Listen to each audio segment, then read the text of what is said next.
Bonjour mes élèves, j'espère que vous allez bien. Alors aujourd'hui, je vous présente le dernier cours de la physique, de la mécanique. Donc pour titre le poids et la masse.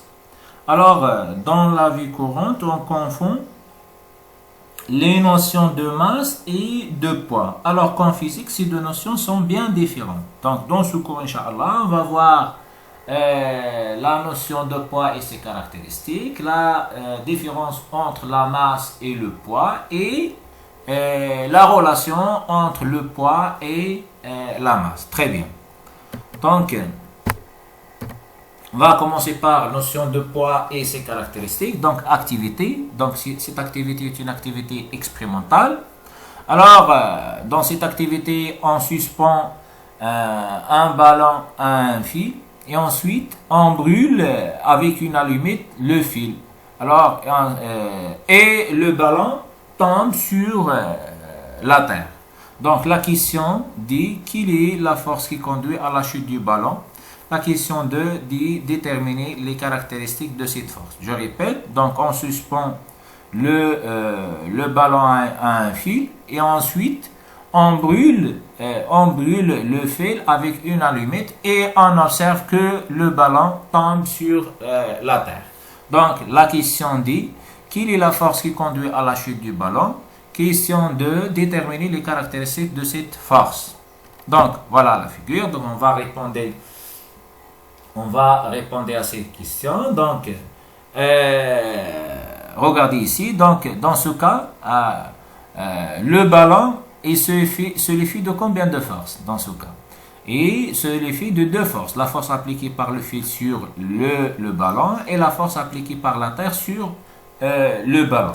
Alors, la force qui fait tomber le ballon sur terre, c'est la force appliquée par la terre. Donc, c'est une force à distance. Donc, lorsqu'on brûle le fil, on remarquera que le ballon tombe sur la terre. Pourquoi? Parce que la terre, dans ce cas, applique une force sur le ballon. Donc, c'est une force d'attraction, c'est une force à distance, c'est une force d'attraction. Donc, la terre, elle attire vers elle les objets. C'est pour cela, lorsqu'on brûle le fil, alors le ballon tombe sur la terre. Le ballon tombe sur la terre. Pourquoi? Parce que la terre, elle applique sur lui une force d'attraction, une force à distance. Donc, cette force est appelée le poids de corps. Donc, le corps, dans ce cas, est le ballon. C'est pour cela qu'on écrit ici le poids de ballon. Deux symboles, vecteur P. Donc, on note le poids de corps par le vecteur P. Alors, P avec le vecteur s'appelle le poids de corps. Donc, la force qui conduit à la chute du ballon sur la terre et la force exercée par la terre sur le ballon. Donc, c'est une force d'attraction. Cette force appelée le poids de corps, deux symboles, vecteur P comme vous voyez ici. Donc, très bien. La question dit déterminer les caractéristiques de cette force. Alors, le poids, comme nous avons vu maintenant, donc c'est une force. Alors, comme le poids est une force, alors chaque force est caractérisée par quoi? Par son point d'application, sa direction, son sens et l'intensité. Donc, quel est le point d'application de poids de ballon? Oui.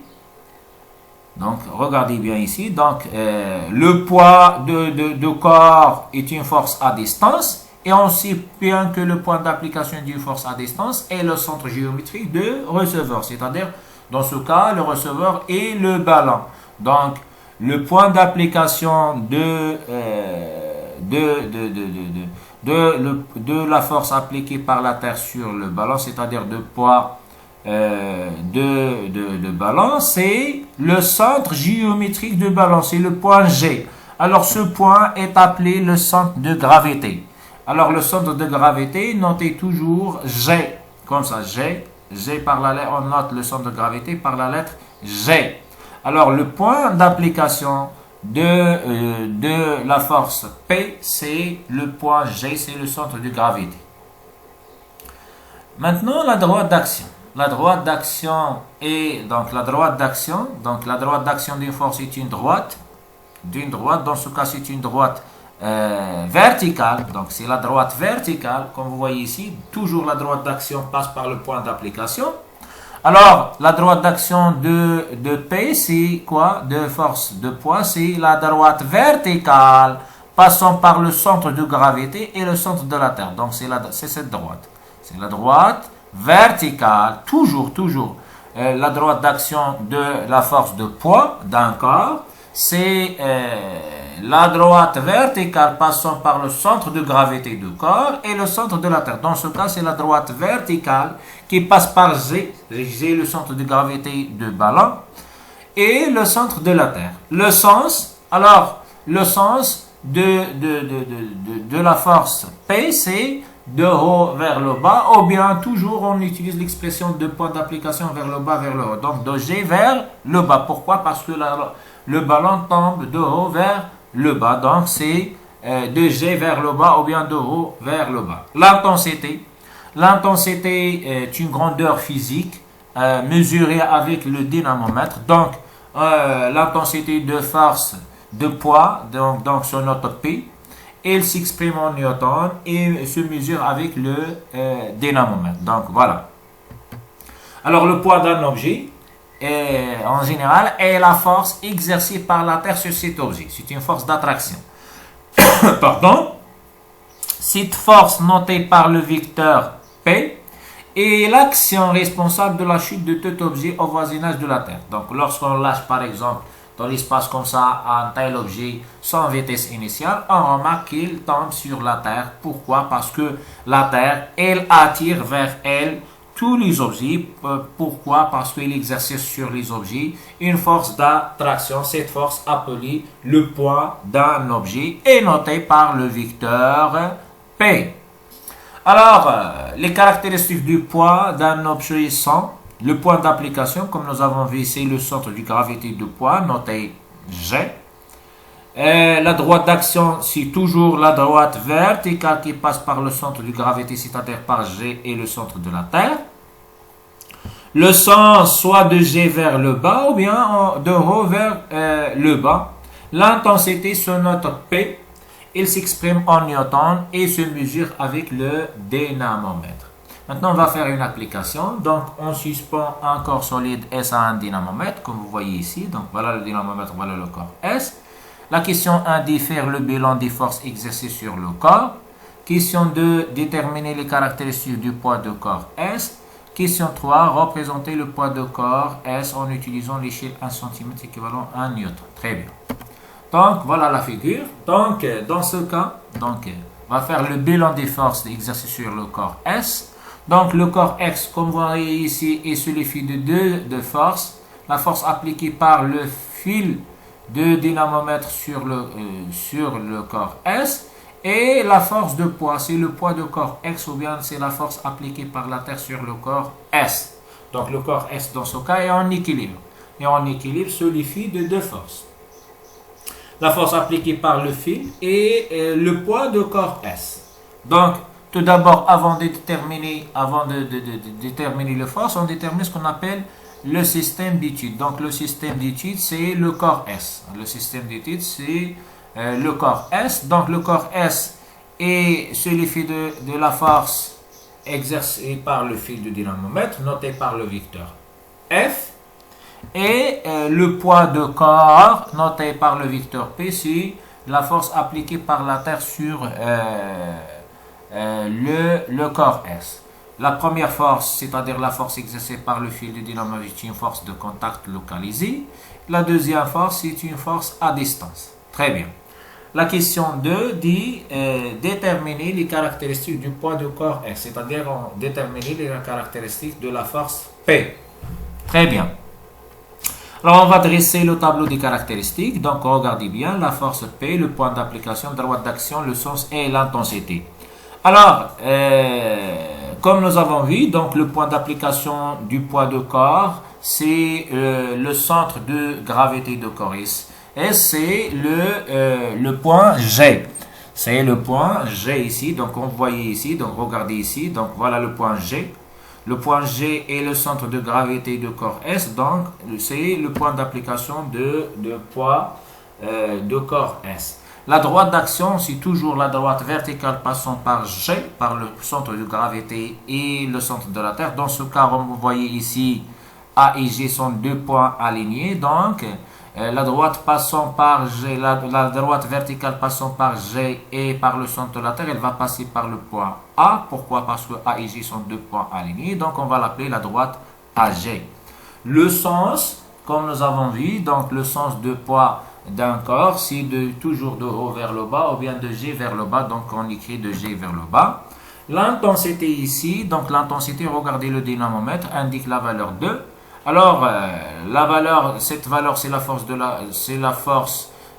c'est l'intensité de la force appliquée par le fil du dynamomètre sur le corps S. Et puisque le corps S en équilibre suffit de deux forces, la force exercée par le fil du dynamomètre et le poids de corps, alors la force F et P sont deux forces qui ont même intensité. Comme nous avons vu, dans le corps, l'équilibre d'un corps suffit de deux forces.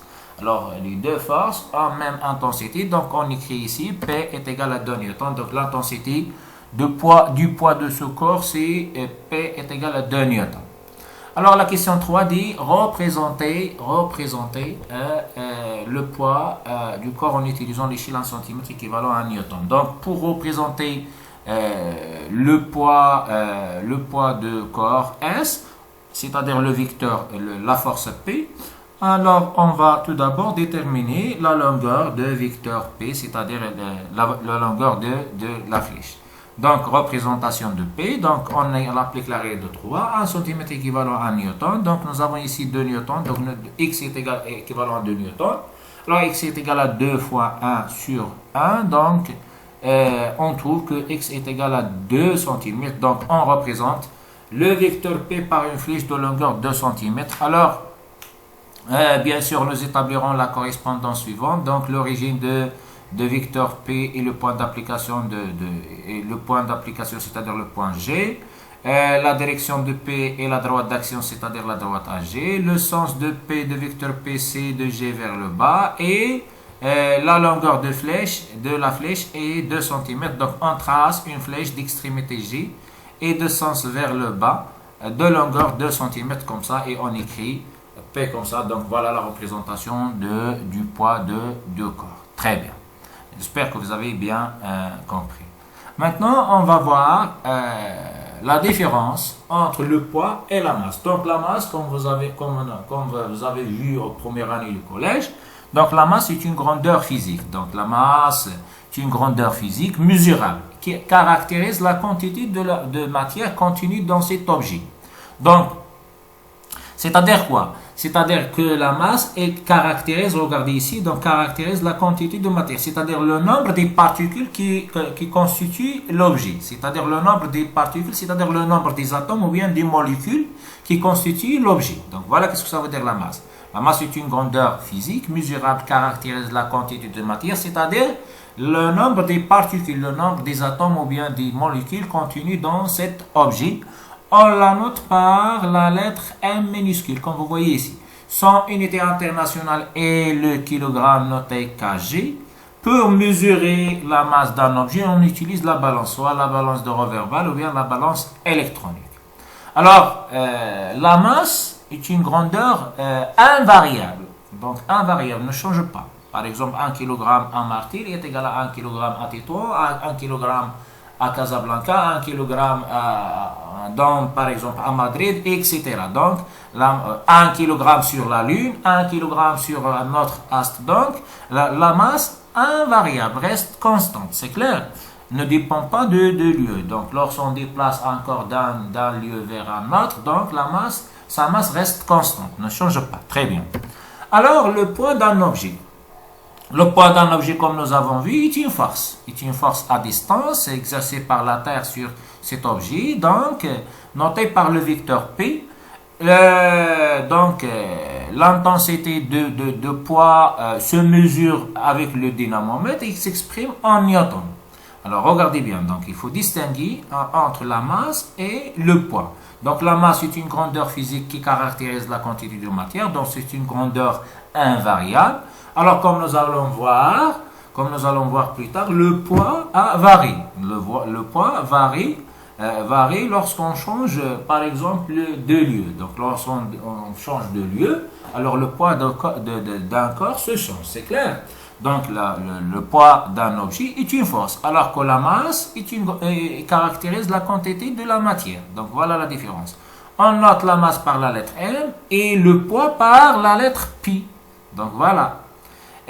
L'unité internationale de la masse est le kilogramme, alors que l'unité de l'intensité de poids, c'est le newton. On mesure la masse avec la balance et on mesure l'intensité de poids d'un corps par le dynamomètre. Donc, voilà la différence entre le poids et la masse. Maintenant, on passe à la relation entre le poids et la masse. Donc, on va réaliser une expérience simple. On va prendre 4 objets, comme vous voyez ici, donc 4 objets. On va mesurer la masse de l'objet et son poids. Donc, on va mesurer tout d'abord la masse de chaque objet et son poids. Et ensuite, son poids également pour l'objet 2, 3 et 4. Donc, on va commencer par l'objet 1. Donc, on va mesurer la masse avec la balance. Donc, ça, c'est ce qu'on appelle la balance de Roberval, c'est-à-dire la balance à 2 plateaux. On va mesurer la masse de l'objet 1. On trouve que sa masse est égale à 0,1 kg. Ensuite, avec le dynamomètre, on va mesurer l'intensité de son poids. Donc, on trouve 1 newton. Très bien. Passe maintenant à l'objet 2. Donc, on va mesurer la masse avec la balance. On trouve 0,2 kg. Et ensuite, on mesure son poids par le dynamomètre. On trouve 2. Également pour l'objet 3. Donc, on va mesurer la masse de l'objet 3 avec la balance. On trouve 0,3. Et ensuite, on va mesurer l'intensité de son poids par le dynamomètre. On trouve 3 newtons. Également pour l'objet 4, donc on mesure sa masse, on trouve 0,4 et son intensité du poids est égale à 4 newtons. Alors, maintenant, qu'est-ce qu'on va faire? Maintenant, on va calculer le rapport Pi sur M, c'est-à-dire on va diviser l'intensité de poids de chaque objet sur sa masse. Donc, on va commencer par l'objet. Je répète. On va diviser l'intensité de poids de chaque corps sur sa masse. Donc, on va calculer le rapport P sur M pour chaque objet. Donc, 1, donc P sur M, donc c'est-à-dire 1 sur 0,1. Alors, si vous effectuez le calcul, vous trouvez 10. Donc, 1 sur 0,1 est égal à 10. Ensuite, 2 sur 0,2 est égal à 10. 3 sur 0,3 est égal à 10. 4 sur 0,4 est égal à 10. Alors, que remarquez-vous? Oui, on remarque ici que le rapport P sur M est égal à la même valeur, c'est-à-dire est constant. Donc, le rapport P sur M est égal à 10, donc est égal à une valeur constante, donc est constant. Très bien. Alors, qu'est-ce qu'on peut déduire? Oui, très bien. Donc, on déduit quoi? Que la masse et le poids sont proportionnels. La masse de l'objet et son intensité et l'intensité de son poids sont proportionnels. Pourquoi? Parce que lorsqu'on divise par le poids sur la masse, on trouve la même valeur. Donc, c'est-à-dire quoi? C'est-à-dire que le rapport P sur M est constant. Alors, comment on appelle 10 ici? Donc, 10 ici s'appelle le coefficient de proportionnalité. Donc, P et M sont proportionnels. Pourquoi? Parce que le rapport P et M est constant, est égal à 10. Alors, 10 ici, ça est appelé le coefficient de proportionnalité. Donc, ce rapport, ou bien ce coefficient, s'appelle l'intensité de pesanteur. Donc, P, le rapport P sur M, s'appelle l'intensité de la pesanteur. On la note par la lettre G. Donc, on la symbolise par la lettre G et s'exprime en newton par kilogramme. Pourquoi? Regardez ici, nous avons divisé l'intensité du poids sur la masse, c'est-à-dire P. L'unité de P, c'est le newton, l'unité de la masse, c'est le kilogramme. Donc, on divise le newton sur le kilogramme. Donc, c'est pour cela qu'on exprime l'intensité de la pesanteur en newton par kilogramme. Et on écrit P sur M est égal à G. Donc, d'après ce tableau, on remarque que le rapport P sur M est constant.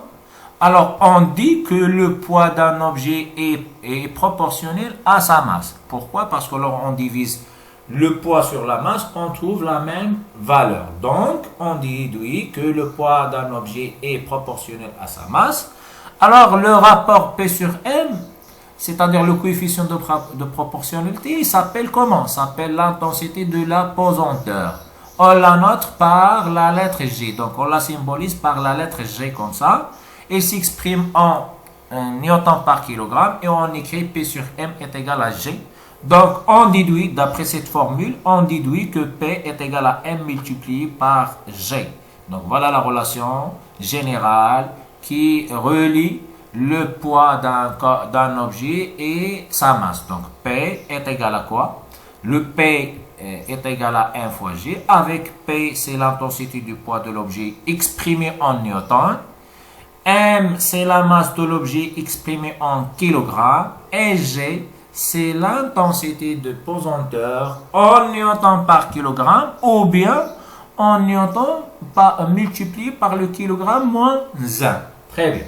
Donc, cette formule nous a permis de calculer soit le poids d'un objet, ou bien la masse d'un objet, ou bien l'intensité de pesanteur. Donc, regardez bien, donc cette formule nous a permis de calculer quoi? P sur M, lorsqu'on divise P sur M, on trouve G, c'est-à-dire on trouve l'intensité de la pesanteur. Donc, lorsqu'on multiplie la masse fois l'intensité de pesanteur, on trouve quoi? Le poids d'un objet.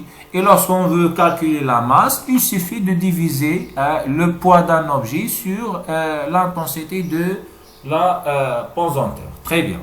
Donc maintenant, on va parler sur quelques remarques. Donc l'intensité de pesanteur G, comme vous voyez ici, varie avec le lieu et l'altitude où l'objet se trouve. Donc regardez ici dans ce tableau. Donc regardez ici, donc nous avons ici le lieu sur la Terre et l'intensité de la pesanteur. Donc l'intensité de pesanteur varie avec le lieu et l'altitude où l'objet se trouve. Donc regardez ici, donc au pôle Nord, l'intensité de pesanteur est égale à 9,83. Alors à Paris est égale à 9,81. À Casablanca est égale à 9,80. À l'équateur, voilà l'équateur, donc voilà l'équateur, est égal à 9,78. Donc, comme vous voyez ici, donc l'intensité de pesanteur varie, c'est-à-dire varie en fonction de lieu. Très bien. Donc voilà. Puisque l'intensité de pesanteur et le poids sont reliés par la relation P est égale à 1 fois G, alors bien sûr l'intensité de poids d'un objet dépend du lieu où il se trouve. Regardez ici. Donc voilà la masse. Donc comme vous voyez ici, la masse d'un objet A, donc M de A 1 kg. Regardez, 1 kg à Casablanca reste 1 kg à une altitude de 10 km. Reste 1 kg au pôle Nord, reste 1 kg à l'équateur, reste 1 kg à la Lune, à la surface de la Lune. Donc regardez bien, donc la masse est une grandeur physique invariable. Elle reste la même lorsqu'on change le lieu. Par contre, l'intensité de pesanteur, comme nous avons vu, varie, donc varie avec le lieu et varie avec l'altitude. Regardez ici. Donc nous avons ici PA, c'est-à-dire le poids de l'objet A. Le poids de l'objet de A à Casablanca au niveau de la mer est égal à 9,80. Alors que à Casablanca à une altitude de 10 km est égal à 9,77. Donc c'est-à-dire quoi? C'est-à-dire plus on monte dans l'atmosphère, plus l'intensité de pesanteur va diminuer. Donc l'intensité de pesanteur diminue en fonction de l'altitude. C'est clair, diminue en fonction de l'altitude. Regardez ici. Donc à Casablanca au niveau de la mer, donc P est égal à 1 fois G, donc ça c'est chez G. Donc par quoi? Parce que M ici est égal à 1. Donc P est égal à 1 fois G. Donc voilà, donc puisqu'ici la masse est égale à 1, alors P est égal à G. Donc ça c'est les valeurs sont des valeurs de G, ce sont des valeurs de poids. Pourquoi? Parce que la masse est égale à 1. Alors à une altitude de 10 km, alors le poids ou bien l'intensité de poids est égale à 9,77. Regardez ici le poids de corps ici au nord de au pôle Nord est égal à 9,83. À l'équateur est égal à 9,78. Et à la surface de la Lune est égal à 1,63. Donc, ça c'est-à-dire quoi? C'est-à-dire que l'intensité de pesanteur à la Lune est égale à combien? À 1,63. Donc, voilà. Donc, je répète, l'intensité de pesanteur G varie avec le lieu et l'altitude où l'objet se trouve, alors que l'intensité de poids d'un objet dépend du lieu où il se trouve, et la masse d'un objet est une grandeur physique invariable, elle reste la même lorsqu'on change le lieu. 63, remarque très importante. Maintenant, on va faire une application. Donc, la question 1 dit calculer l'intensité de poids d'un corps sachant que sa masse est égale à 200 grammes. Question 2, calculer la masse d'un corps sachant que son poids et P est égal à 450 newtons. Donc, G est égal à 10 newtons par kilogramme. Donc, maintenant, on va calculer l'intensité de poids d'un corps sachant que sa masse est égale à 200 grammes. Donc, pour calculer l'intensité de poids, on applique la relation générale. P est égal à 1 fois G. Donc, on sait que P est égal à 1 fois G. Et nous avons ici, regardez, faites attention. Nous avons ici M est égal à 200 grammes et G est égal à 10 newtons par kilogramme. Alors, dans ce cas, pour calculer toujours le poids d'un corps, il faut exprimer la masse en kilogrammes. Dans ce cas ici, nous avons ici 200 grammes. Donc, il faut exprimer M en kilogrammes. Donc, on a. Donc, M est égal à 200 grammes. Est égal à combien de kilogrammes? On va convertir le gramme en kilogrammes. On trouve 0,2. Et nous avons ici G est égal à 10 newtons. Donc, G est égal à 10 newtons. Application numérique, on remplace M par sa valeur et G par sa valeur et on trouve la valeur. Donc P est égal à 0,2 fois 10 est égal à 2 newtons. Voilà. Maintenant, on passe à la question 2. La question 2 dit calculer la masse d'un corps sachant que son poids et P est égal à 450 newtons. Donc, toujours, on applique la même formule. La formule générale, P est égal à 1 fois G. Donc, voilà. On sait que P est égal à 1 fois G. Donc, la question dit calculer la masse. Donc, pour calculer la masse, il suffit de diviser les deux membres de cette égalité sur G. Donc, lorsqu'on divise 1 fois G sur G, on va simplifier par G. Il va rester ici M.